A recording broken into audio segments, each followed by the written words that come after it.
Hi friends, welcome back to Kalavathi Kumar's kitchen. ಇವತ್ತು ನಾನು hotel style chutney ಹೇಗೆ ಮಾಡೋದಂತ ತೋರಿಸ್ತಾ ಇದ್ದೀನಿ. ಕಾಯಿ ಯೂಸ್ ಮಾಡ್ತೇನೆ.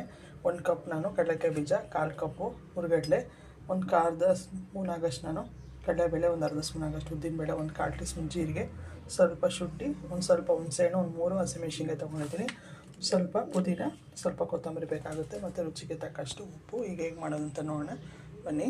ಮೊದಲಿಗೆ 1 ಸ್ಪೂನು ಎಣ್ಣೆ ಹಾಕ್ಕೊಂಡು ನಾವು ಕಡಲೆಬೇಳೆ, ಉದ್ದಿನಬೇಳೆ, ಹಸಿಮೆಣಸಿನ್ಕಾಯಿ, ಶುಂಠಿ ಇಷ್ಟನ್ನು ನಾವು ಎಣ್ಣೆನ ನಾವು ಫ್ರೈ ಮಾಡ್ಕೊಬೇಕಾಗತ್ತೆ.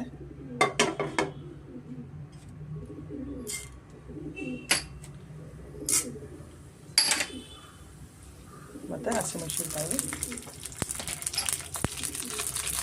ಶುಂಠಿ ಇಷ್ಟನ್ನು ನಾವು ಎಣ್ಣೆನಲ್ಲಿ ಫ್ರೈ ಮಾಡ್ಕೊಳ್ಳೋಣ. ಫ್ರೆಂಡ್ಸ್, ಇಷ್ಟ ಆದರೆ ನಾವು ಸಾಕು. ಎಣ್ಣೆಯಲ್ಲಿ ಶುಂಠಿ, ಕಡಲೆಬೇಳೆ, ಉದ್ದಿನಬೇಳೆ, ಹಸಿಮೆಣಸಿನ್ಕಾಯಿ ನಾನು ಫ್ರೈ ಮಾಡ್ಕೊಂಡಿದ್ದೀನಿ. ಸ್ಟವ್ ಆಫ್ ಮಾಡಿ ಸ್ವಲ್ಪ ಆರಾಗಿ ಬಿಟ್ಬಿಡೋಣ. ಇದು ಫ್ರೆಂಡ್ಸ್ ಕಂಪ್ಲೀಟಾಗಿ ಕೂಲ್ ಆಗಿದೆ. ನಾನು ಕಡಲೆಬೇಳೆ, ಉದ್ದಿನಬೇಳೆ, ಶುಂಠಿ ಮತ್ತು ಹಸಿಮೆಣಸಿನ್ಕಾಯಿನ ಇಷ್ಟನ್ನು ನಾನು ಜಾರಿಗೆ ಸೇರಿಸ್ಕೊತಾ ಇದ್ದೀನಿ. ಮತ್ತು 1 ಕಪ್ ಆಗಷ್ಟು ನಾನು ಕಡಲೆಕಾಯಿ ಬೀಜ, 1/4 ಕಪ್ಪು ಕಡಲೆಪಪ್ಪು, ಸ್ವಲ್ಪ ಜೀರಿಗೆ ಮತ್ತು ಸ್ವಲ್ಪ ಹುಣಸೆಹಣ್ಣು ಹಾಕ್ತಾಯಿದ್ದೀನಿ. ಮತ್ತು ರುಚಿಗೆ ತಕ್ಕಷ್ಟು ಉಪ್ಪು. ಫಸ್ಟು ನಾನು ನೀರು ಹಾಕ್ದಿರೇ ಇದನ್ನು ರುಬ್ಕೊತೀನಿ. ಫ್ರೆಂಡ್ಸ್, ಇಷ್ಟು ನಾನು ನೀರು ಹಾಕ್ದಿರೇ ರುಬ್ಬಿಟ್ಕೊಂಡಿದ್ದೀನಿ. ಇವಾಗ ಇದಕ್ಕೆ ನೀರು ಹಾಕ್ಕೊಂಡು ನಾನು ಸ್ವಲ್ಪ ನೀರು ಹಾಕ್ಕೊಂಡು ನಾನು ಮಿಕ್ಸಿ ಮಾಡ್ಕೊತೀನಿ ಚಟ್ನಿಗೆ. ನೋಡಿದ್ರೆ ನಾನು ಇಷ್ಟು ರುಬ್ಬಿಟ್ಕೊಂಡಿದ್ದೀನಿ.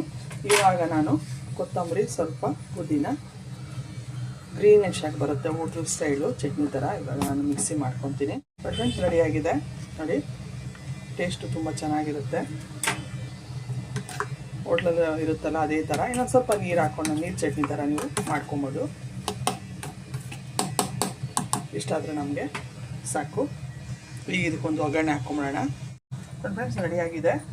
ನೀವು ಒಂದು ಸ್ವಲ್ಪ ನೀರು ಬೇಕು ಅಂದರೆ ನೀರು ಚಟ್ನಿ ಥರ ನೀವು ಮಾಡ್ಕೊಬೋದು. ನೋಡಿ, ಇಡ್ಲಿಗೆ, ದೋಸೆಗೆ ಸಾಕಾಗುತ್ತೆ. ಇಷ್ಟ ಆದರೆ ಇಡ್ಲಿಗಾದರೆ ಇನ್ನೊಂಚೂರು ನೀವು ತೆಳು ಮಾಡ್ಕೊಬೋದು. Same hotel style chutney ready ಆಗುತ್ತೆ. ಇದಕ್ಕೊಂದು ಒಗ್ಗರಣೆ ಕೊಟ್ಬಿಡೋಣ.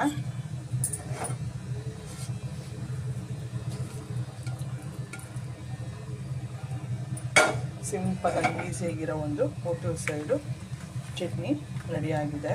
ನೀವು ಒಂದ್ಸಲ ಇಡ್ಲಿಗೆ ಟ್ರೈ ಮಾಡಿ, ಹೇಗಿತ್ತು ಅಂತ ಕಮೆಂಟ್ ಮಾಡಿ ತಿಳಿಸಿ. ನಿಮ್ಗೆ ಇಷ್ಟ ಆದರೆ ಲೈಕ್ ಮಾಡಿ, ಶೇರ್ ಮಾಡಿ, ಸಬ್ಸ್ಕ್ರೈಬ್ ಮಾಡಿ ಫ್ರೆಂಡ್ಸ್. Thank you.